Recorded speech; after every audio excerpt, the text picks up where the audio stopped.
Welcome to XM.com. You're watching today's market comment by Ref Boyajian. I'm Christina Marujos. Stocks were mixed on Monday amid a cautiously risk-on tone ahead of a very busy week for the markets that's expected to get heated up midweek by the Fed's policy decision, culminating with the latest payrolls report on Friday. The slightly bigger than expected drop in core PCE on Friday underscored the view that price pressures in the U.S. economy are cooling, paving the way for a rate cut sometime in the spring. The focus for the January meeting is entirely on what clues the FOMC statement and Powell's commentary will offer on the timing.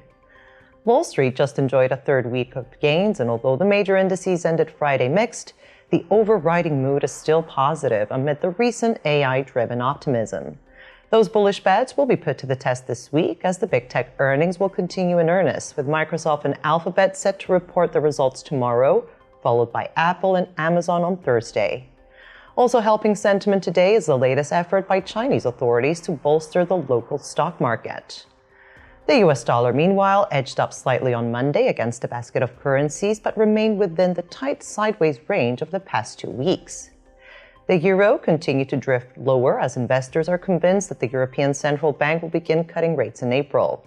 Whilst President Christine Lagarde once again attempted to push back on early rate cut bets, neither did she close the door completely to a policy shift before the summer. The euro is unlikely to find much support from this week's flash GDP and CPI figures due out of the Eurozone.